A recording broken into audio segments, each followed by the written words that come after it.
दे कृपा बिंदु दिया करो एहि दासे तिन अपेक्षा तिहीन सकल सहने बल दिया कर निज माने स्पृहहीन सकला सम्मान करते सकती देहनाथ यथायथ तबे तो गाइब हरि नाम सुखे अपराध हवे हाथ अपराध हवे हाथ कवे हेन कृपाला भी आए जान कीर्तार्थ हईबे नाथ शक्ति बुद्धि ही नामियाति दीन कर मोरे आत्मसाथ योग्यता विचारे कछु नाही पाय तुमर करुणा सारा करुणा ना हले कांदिया कांदिया प्राण ना रखिबे आरा प्राण ना रखिबे आरा जय गुरुदेवा जय गुरुदेवा गुरुदेवा जय गुरुदेवा जय प्रभुपादा जय सरस्वती ठाकुर प्रभुपादा जय सरस्वती ठाकुर जय परम गुरुदेव जय माधव गोस्वामी परम गुरुदेव जय माधव गोस्वामी ओम ज्ञानतिमिरान्धस्य ज्ञानञ्जना शलाखया चक्षुरुन्मिलितं येन तस्मै श्रीगुरुवे नमः वन्देऽहं श्रीगुरो श्रीयुतपदकमलं श्रीगुरुन् वैष्णवांसा श्रीरूपं सागरजातं सहगण रघुनाथान्वितं तं सजीवं सावधूतं सावधूतं परिजनसहितं कृष्णचैतन्यदेवं श्री राधा कृष्ण पदान् सहगण ललिता श्री विशाखान्विताश्च नमो महावदन्याय कृष्ण प्रेम प्रदायिते कृष्णाय कृष्ण चैतन्य नामने गौरतसे नमः तप्त कंचन गौरांगी राधे वृंदावनेश्वरी वृषभानुसुते देवी प्रणमामि हरिप्रिये हे कृष्ण करुणा सिंधु दीनबंधु जगतपते गोपेश गोपिका कांत राधा कांत नमस्तुते वृंदाय तुलसी देव्ये प्रिया हि केशवस्य च कृष्ण भक्ति पदे देवी सत्यवते नमो नमः वाञ्छाकल्पतरुभ्यश्च कृपा सिन्धुभ्य च पतितानां पावनेभ्यो वैष्णवेभ्यो नमो नमः जय श्री कृष्ण चैतन्य प्रभु नित्यानंद श्री अद्वैत गदाधर शिवसदि गौर भक्तवृंद हरे कृष्णा कृष्ण कृष्णा हरे हरे हरे राम राम राम हरे हरे सर्वप्रथम भगवान के अभिन्न प्रकाश विग्रह संबंध ज्ञान प्रदाता गुरुपाद पद्म त्रिदंडी स्वामी अष्टोत्तर श्रीमद भक्ति प्रसाद विष्णु गोस्वामी ठाकुर गुरुदेव महाराज के चरण कमलों में कोटि कोटि दंडवत ज्ञापन करते हुए उनकी अहेतु की कृपा की प्रार्थना करती हूँ वे हम पे कृपा करे ताकि निज कर्ताभिमान भाव को छोड़कर केवल उनकी वाणी के वाहक के रूप में अपना परिचय दे सकें तत्पश्चात परम गुरुदेव श्रीमद भक्तिदत्त माधव गोस्वामी महाराज जय युक्त हों परमेष्ठ गुरुदेव जगत गुरु भक्ति सिद्धांत सरस्वती ठाकुर प्रपाद जय युक्त हों भगवान के समस्त गुरु परंपरा जय युक्त हों श्रीमान नित्यानंद प्रभु जय युक्त हों युगा अवतार चैतन्य महाप्रभु जय युक्त हों वृंदावन बिहारी राधा गोपीनाथ भगवान जय युक्त हों भगवान के समस्त अवतार भगवान के समस्त धाम भगवान के समस्त पार्षद जय युक्त हों हम पे कृपा वर्षण करे ताकि हमारी हरि नाम में हरि गुरु वैष्णव सेवा में मति स्निग्ध हो सके तत्पश्चात मैं अपने शिक्षक गुरु को दंडवत ज्ञापन करती हूँ वे हम पे कृपा करे ताकि इसी तरह हमारे गुरु वैष्णव के सानिध्य में आध्यात्मिक जीवन आगे बढ़ सके आज की प्रातःकालीन कक्षा को प्रारंभ करते हैं ओम नमो भगवते वासुदेवाय ओम नमो भगवते वासुदेवाय ओम नमो भगवते वासुदेवाय कल तक हमने तृतीय स्कंद का 14वां अध्याय पूर्ण हो गया था, जब कश्यप मुनि ने बोला कि ऋषि ने बोला कि जो अपनी पत्नी दीति से कि जो आपके पुत्र होंगे, कि जब जब उन्होंने बोला कि आपने जो संध्याकालीन उसमें ये गर्भ धारण का जो ये कार्य किया है, तो अपने पति के मना करने पर भी दीति ने उन्हें मतलब उन्हें मजबूर करके ये गर्भ धारण किया। तो बोले कि ये अति उत्पाती होंगे, राक्षस होंगे। और तब तो वो डर गई थी तब, लेकिन बाद में उन्होंने बोला कि ये इनका वध भगवान के द्वारा होगा, ये भगवान के द्वारा इनका उद्धार होगा, भगवान स्वयं इनके उद्धार मानने के लिए आएंगे। और आपके कुल में मतलब आपके जो नाती होगा प्रहलाद, वो महान भक्त होगा, भगवान का महान भक्त होगा, और उसकी ख्याति भगवान की तरह चारों दिशाओं में फैल जाएगी। तब दीति प्रसन्न हो गई और उन्होंने वो बोला कि मतलब वो उनको संतुष्ट हुए और बहुत प्रसन्न हुए कि मेरे पुत्रों का वध भगवान के द्वारा होगा और मेरे कुल में भक्त होगा प्रहलाद जी। आज हम 15वें अध्याय की तरफ आगे बढ़ते हैं। मैत्रेयवाच प्रजापत्यं तु ते तत्तेजा परतेजोहनं दितिः ददार वर्षाणि शतं संकमाना सुरार्दनात्। श्री मैत्रेय मुनि ने कहा, हे विदुर, महर्षि कश्यप की पत्नी दिति यह समझ गई कि उसके गर्भ में स्थित पुत्र देवताओं के विक्षोभ के कारण बनेंगे, अतः वह कश्यप मुनि के तेजवान वीर्य को 100 वर्ष तक निरंतर धारण किए रही, क्योंकि यह अन्यों को कष्ट देने वाला था।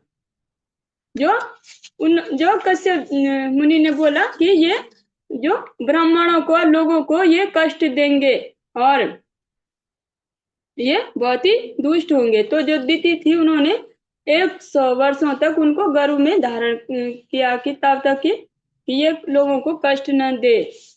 तो 100 वर्षों तक तो पहले ऐसा संभव होता था, क्योंकि जो लोग थे वो तपस्या भी करते थे, वो जितना हो सके, जैसे 100 वर्षों तक। और सुखदेव जी को भी सुना कि वो 12 वर्ष तक गर्भ में रहे। तो ऐसा पहले के युगों में संभव था।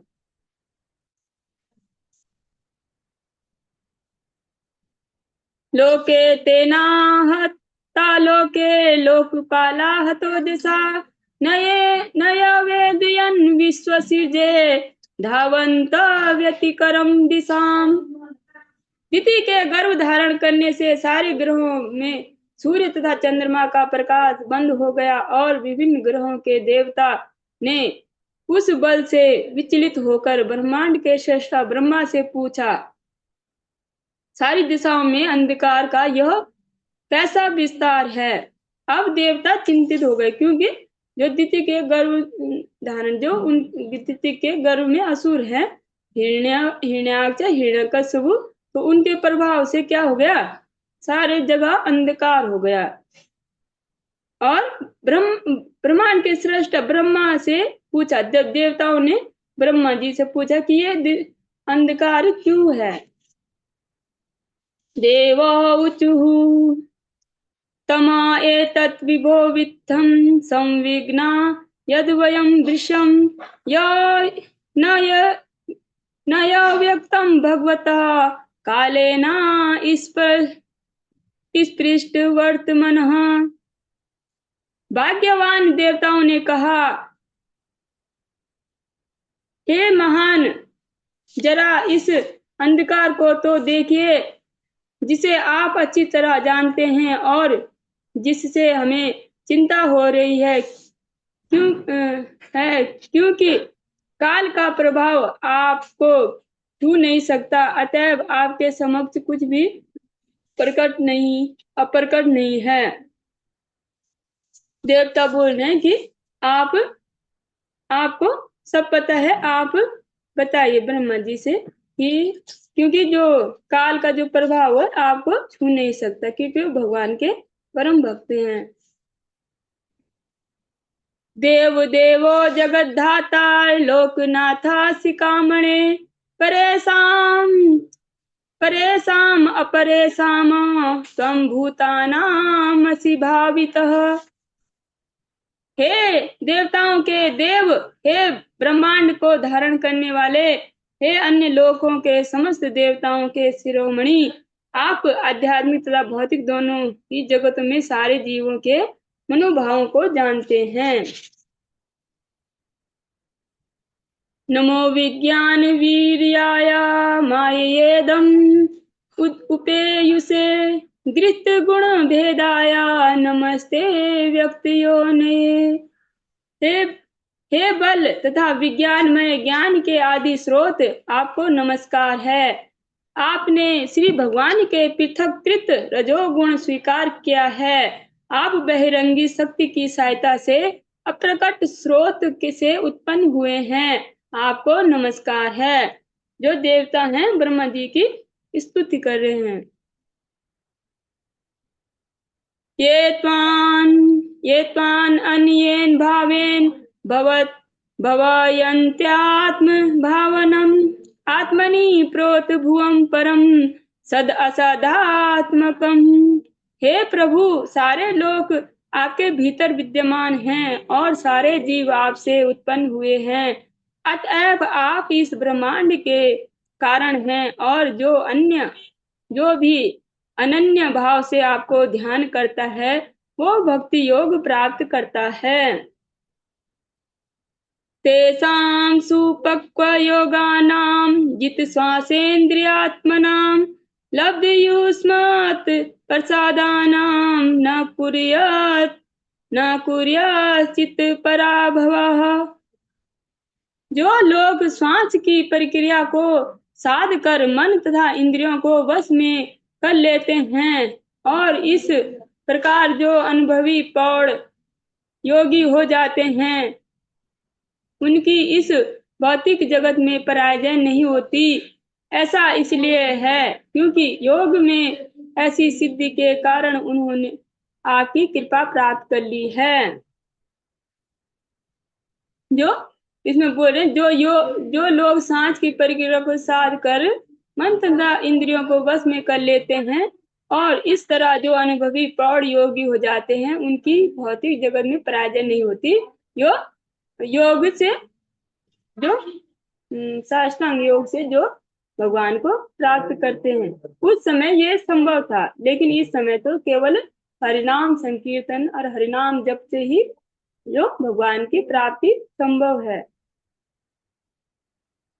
क्योंकि हर अलग अलग युग में अलग अलग जो भक्ति के साधन थे और वो समर्थ भी थे। क्योंकि जैसे मौसम बदलते हैं तो मौसमों के हिसाब से, तो जैसे कपड़े बदलते हैं, रहन सहन बदलता है, तो जैसे कोई सर्दियों के कपड़े हैं महंगे, बहुत महंगे, 1 लाख भी होते हैं, 1 लाख के जैकेट बोल लो या कुछ भी बोल लीजिए, तो उसे आप बोलेंगे कि ये तो 1 लाख है, इसे पहनो, क्योंकि ये 1 लाख ये बहुत कीमत है।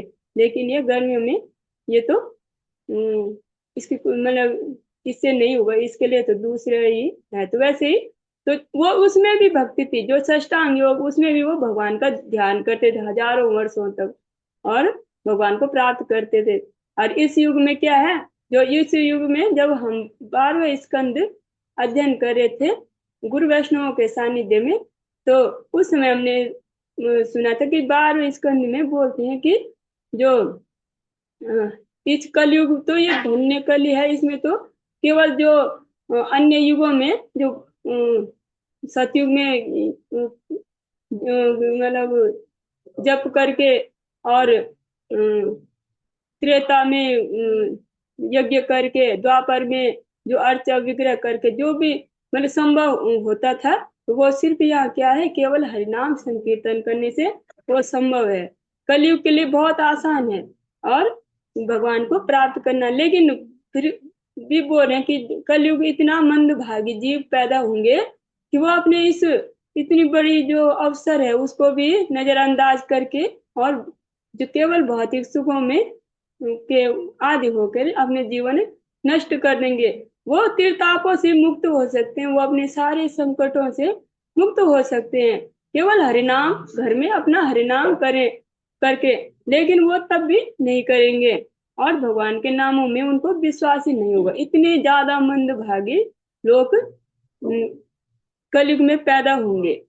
और सतयुग में तो लोग भगवान की तपस्या के लिए हजारों वर्षों तक भगवान को प्राप्त करने के लिए, भगवान की प्रसन्नता के लिए उनका शरीर एकदम कंकाल हो जाते थे, इतनी भयंकर तपस्या करते थे भगवान को प्राप्त करने के लिए। अब वही भगवान वही कलयुग में सिर्फ भगवान का नाम कीर्तन करने से वो प्राप्त हो जाते वही फल। और वही जो त्रेता में त्रेता युग में यज्ञ करने, यज्ञ में कितना सामान चाहिए, कितने पुरोहित चाहिए, स्वर्ण के सारे पात्र स्वर्ण चांदी के होते थे और तब जाके भगवान को प्रसन्न किया जाता था। और इस युग में केवल भगवान के नाम ही करने से भगवान की प्राप्ति हो सकती है।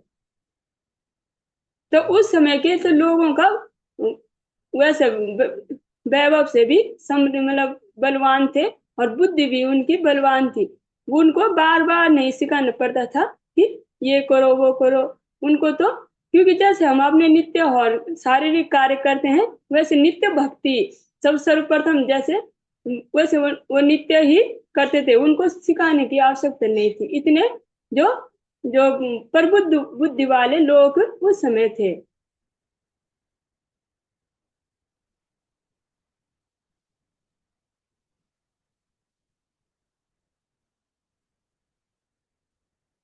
हे प्रभु, सारे लोग आपके भीतर विद्यमान हैं और सारे जीव आपसे उत्पन्न हुए हैं। अतएव आप इस ब्रह्मांड के कारण हैं और जो अनन्य भाव से आपको ध्यान करता है वह भक्ति योग प्राप्त करता है।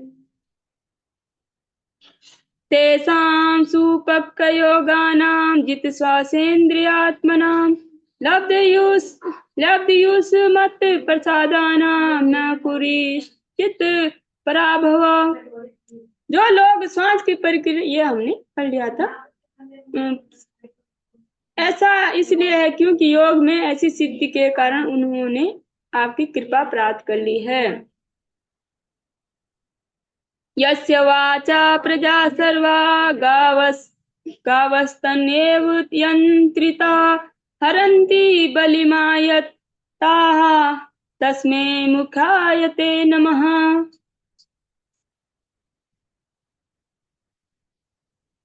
ब्रह्मांड के अंतर्गत सारे जीव वैदिक आदेशों से उसी प्रकार संचालित होते हैं जिस तरह एक बैल अपनी नाक से बंधी रस्सी नथुनी से संचालित होता है। वैदिक ग्रंथों में निर्दिष्ट नियमों का उल्लंघन कोई नहीं कर सकता। उस प्रधान पुरुष को हम नमस्कार करते हैं जिससे हमें वेद दिए हैं।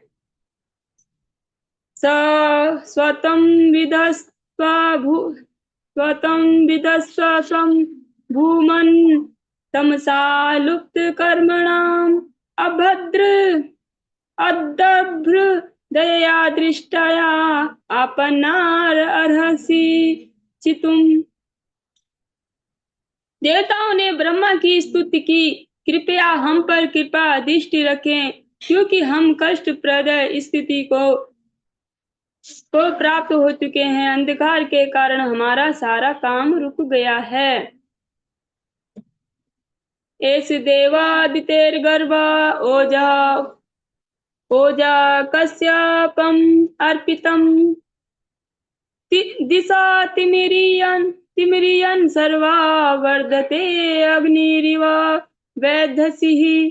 जिस तरह ईंधन अग्नि को वर्धित करता है उसी तरह दिति के गर्भ में कश्यप के वीर से उत्पन्न भ्रूणों ने सारे ब्रह्मांड में पूर्ण अंधकार उत्पन्न कर दिया है। तो वो जो राक्षस जो असुर इतने प्रभावशाली, अभी वो उनका जन्म भी नहीं हुआ और उन्होंने पूरे ब्रह्मांड में अंधकार कर दिया है। मैत्रेय वाच सह प्रहस महाबाहो भगवान शब्द गोचरा कर्त्याचाष्टात्म भूर्देवान प्रीणन् रुचिरया गिरः। श्री मैत्रेय मुनि ने कहा, इस तरह दिव्य ध्वनि से समझे जाने वाले ब्रह्मा ने देवताओं की स्तुति से प्रसन्न होकर उन्हें तुष्ट करने का प्रयास किया।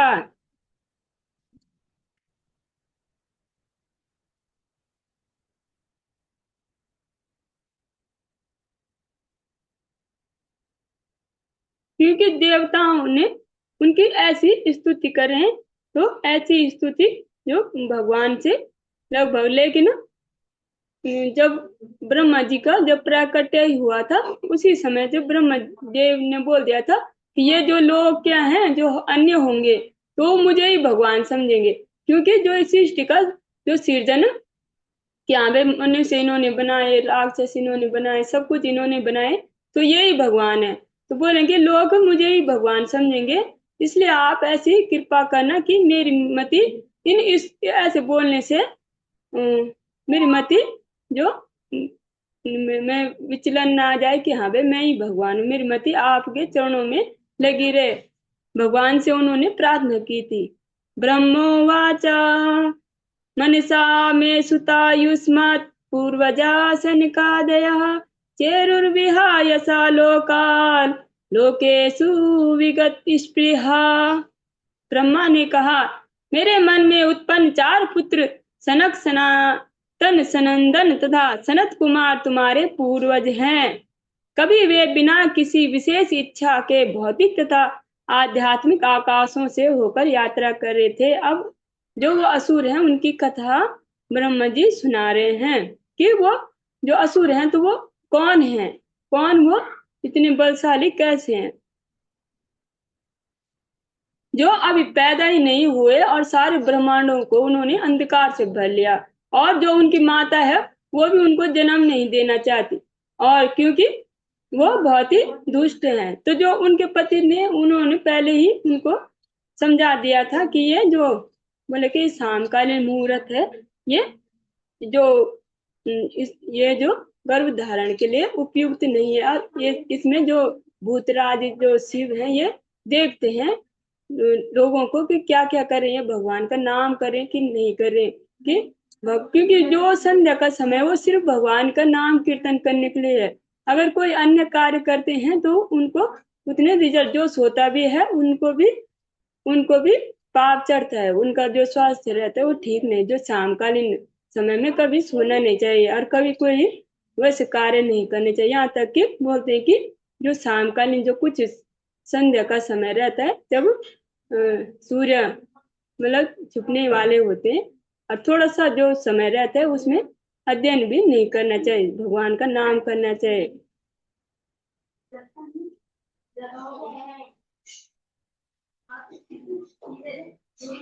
और पूरी रात पढ़ सकते हैं, उससे पहले पढ़ सकते हैं। तो जो वो समय है वो बहुत ही सेंसिटिव है, इसलिए उनका ऐसे दुष्ट मतलब ऐसे असुर पुत्र जन्म हुए। अभी हुआ भी नहीं तभी उन्होंने ब्रह्मांड में हलचल कर दी है। अब ब्रह्मा जी उनको जो देवता उनके पास शायद तक ले जा रखे हैं, तो बोला कि आप हमारी रक्षा करें। अब वो सुना रहे हैं कि कैसे कैसे वो असुर कौन है, क्योंकि इतना बल तो किसी सामान्य असुर में हो नहीं सकता। वो इतने जो विशेष है वो है कौन। अब ब्रह्मा जी बोल रहे थे कि जो मेरे पुत्र हैं सनक, सनातन, सनंदन और सनत कुमार, वो क्या है एक बार भौतिक तथा आकाश में होके जा रहे थे, वो जा रहे थे यात्रा करते करते हैं। तो एकदा भगवतो वैकुंठ श्याम लाम श्यामलात्मनः ययुर्वैकुंठ ययुर्वैकुंठ निलयम सर्वलोकान् नमस्कृतम।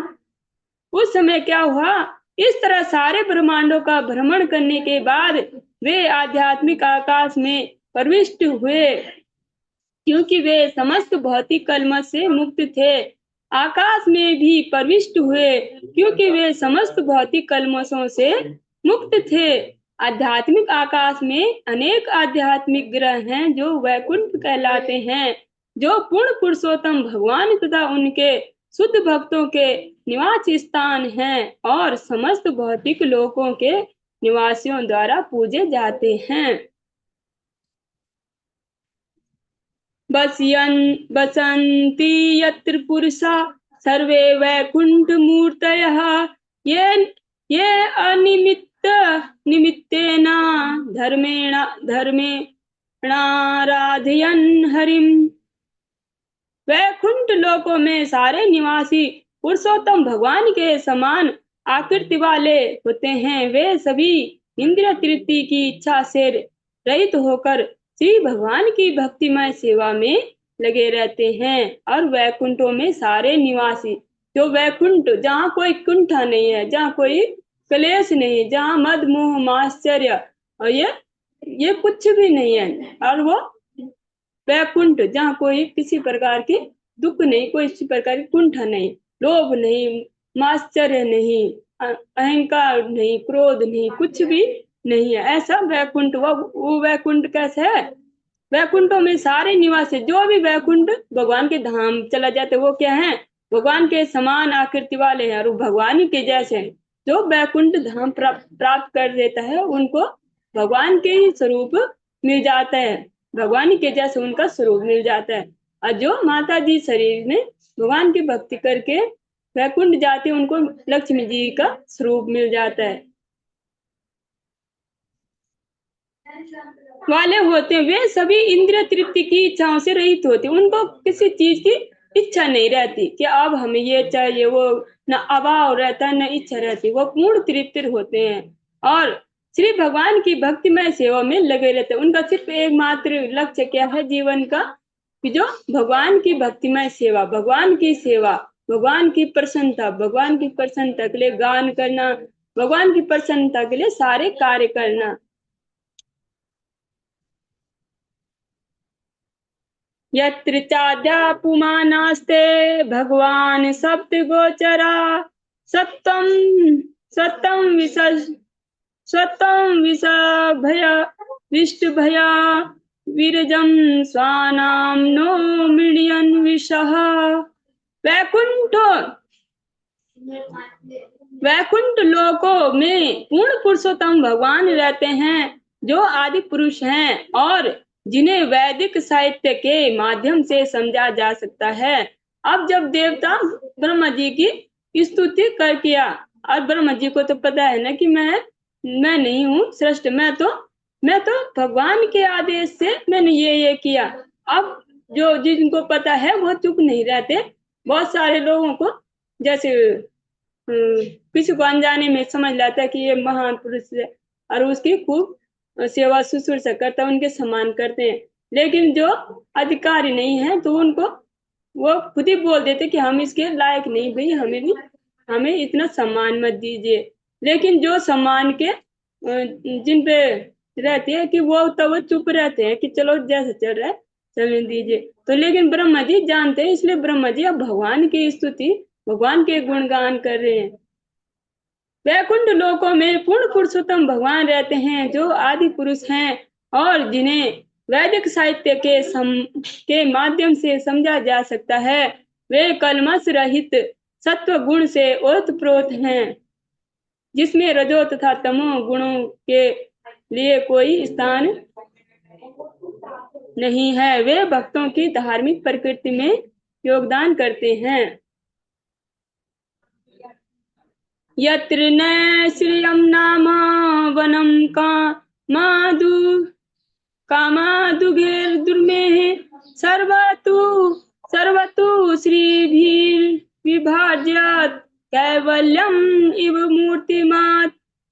उस वैकुंठ गृहों में अनेक वन हैं जो अत्यंत शुभ हैं। उन वनों के वृक्ष कल्प वृक्ष हैं जो सभी ऋतुओं में फूलों और फलों से लदे रहते हैं, क्योंकि वैकुंठ लोकों में हर वस्तु आध्यात्मिक तथा साकार है। और जो वहाँ के वृक्ष क्या हैं, हमेशा फल फूलों से लदे रहते हैं। और किसी भी जो भी किसी की हृदय में इच्छा होती है तो वो वृक्ष प्रकट कर देते। जिस प्रकार के जिसे कि खाने की इच्छा होती है।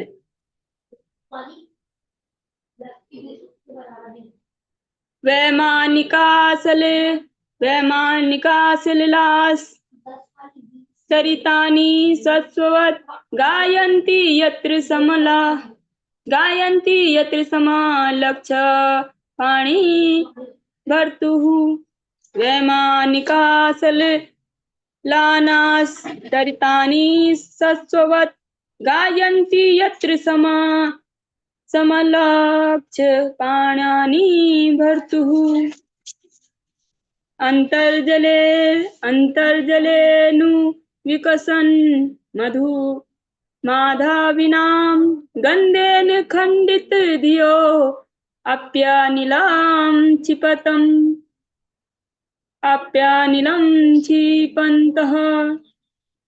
वैकुंठ ग्रहों के निवासी अपने विमानों में अपनी अपनी पत्नियों तथा प्रेयसियों के साथ उड़ान भरते हैं और श्री भगवान के चरित्र तथा उन कार्यों का सदैव गुणगान करते हैं जो हमेशा समस्त अशुभ गुणों से विहीन होते हैं। श्री भगवान के यश का ज्ञान करते समय वे सुगंधित तथा मधु से भरे हुए पुष्पित माधवी फूलों की उपस्थिति तक उपहास करते हैं।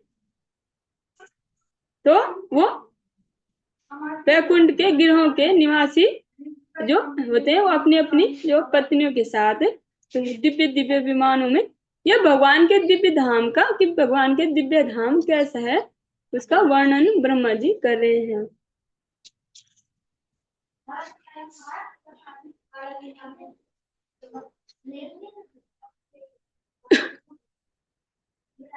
पारावतान्याभृत सारस चक्रवाक दत्यायुः हंस सुकतितरी बर्हिणां यः कोलाहलो वर्मते अचिरः मातृमुच्चे भृङ्गाधिपे हरिकथामिव गायमाने पारावतान्याभृतसारस चक्रवात दस्यायुः हंस सुकतितरी बर्हिणा यः कोलाहलो विरमते चिरमात्रमुच्चैर्भृङ्गाधिपे हरिकथामिव गायमाने। जब भौरों का राजा श्री भगवान की महिमा का गान करते हुए उच्च स्वर से गुनगुनाता है तो कबूतर, कोयल, सारस, चक्रवाक, हंस, तोता तथा मोर का शोर अस्थायी रूप से बंद पड़ जाता है। ऐसे दिव्य पक्षी केवल श्री भगवान की महिमा सुनने हेतु अपना गायन बंद कर देते हैं।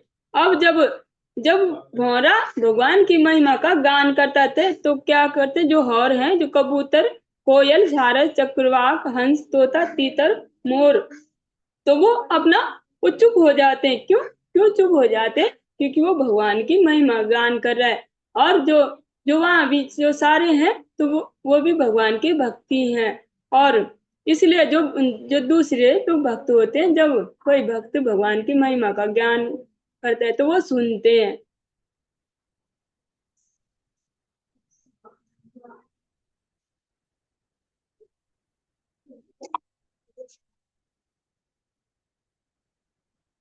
मंदार कुंद कुबरोत्पल चंप कर्णः पुन्नाग नाग वकुलाम्बुज पारिजातः गंधेर्चितेर तुलसिका भरणेन तस्या यस्मिन् तपः सुमनसो बहुमानयन्ति।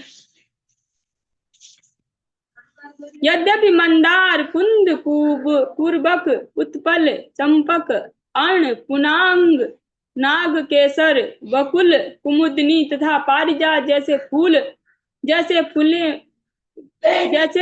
फूलने वाले दिव्य सुगंध से परिपूरित हैं, फिर भी वे तुलसी द्वारा की गई तपस्या से सचेत हैं, क्योंकि श्री भगवान तुलसी को विशेष वीर्यता प्रदान करते हैं और स्वयं तुलसी की पत्तियों की माला पहनते हैं।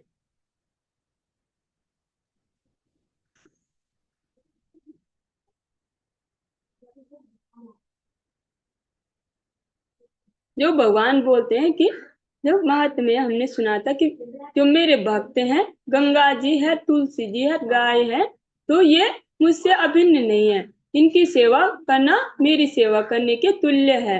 जो तुलसी महारानी की जो सेवा करते हैं, तो उनके उनके जो मतलब भक्ति बढ़ती है और उनके विभिन्न जो अनर्थ है वो नष्ट हो जाते हैं। तो बोलते कि मुझसे अभिन्न मतलब मैं और वो अलग नहीं है। तो उसमें एक गाय है, तुलसी जी है, गंगा जी हैं और भगवान के जो भक्त हैं।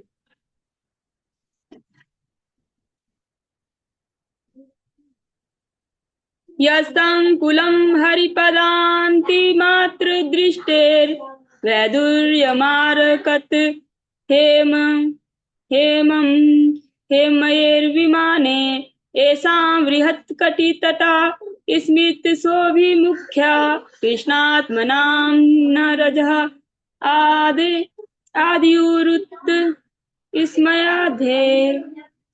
वैकुंठ के निवासी वैदुर्य मरकत तथा स्वर्ण के बने हुए अपने अपने विमानों में यात्रा करते हैं।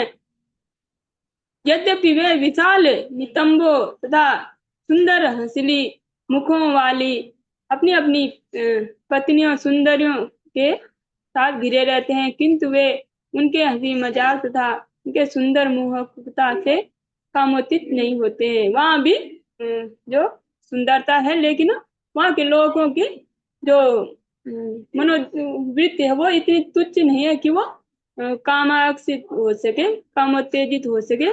क्योंकि वहाँ क्या है, सभी इन चीजों से मुक्त हैं, काम वासनाओं से मुक्त हैं और सभी कुंठाओं से मुक्त हैं। तो वो सब क्या करते हैं, भगवान की प्रसन्नता के लिए कीर्तन करते हैं। है वहां भी सब इस प्रकार के सुंदरता सुविधा, लेकिन वो उनकी बुद्धि सभी कलमोशों से क्या है, निर्लिप्त है।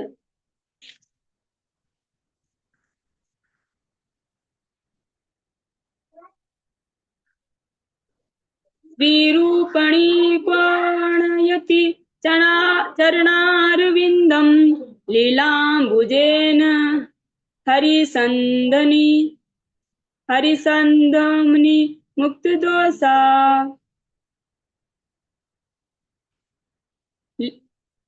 संलग्चिते स्फटिक स्फटिककुण्डया उपेतहेम्नि सम सम्मार्जितेव यदनुग्रहेण अन्ययत्ना। वैकुंठ लोकों की महिलाएं स्वयं लक्ष्मी जैसी सुंदर हैं। ऐसी दिव्य सुंदरियां जिनके हाथ कमलों के साथ क्रीड़ा करते हैं और पांव के नुपुर झंकार करते हैं। कभी कभी उन संगमरमर की दीवारों को जो थोड़ी थोड़ी दूर पर सुनहरे किनारों से अलंकृत हैं, इससे बुहारती बुहारती देखी जाती हैं कि श्री भगवान की कृपा प्राप्त हो सके। सब क्या है, सब भगवान की प्रसन्नता के लिए कार्य करते हैं। आज की कक्षा को यहीं पे विश्राम देते हैं। वांछा कल्पतरुभ्यश्च कृपा सिंधुभ्य एव च पतितानां पावनेभ्यो वैष्णवेभ्यो नमो नमः। हरे कृष्ण।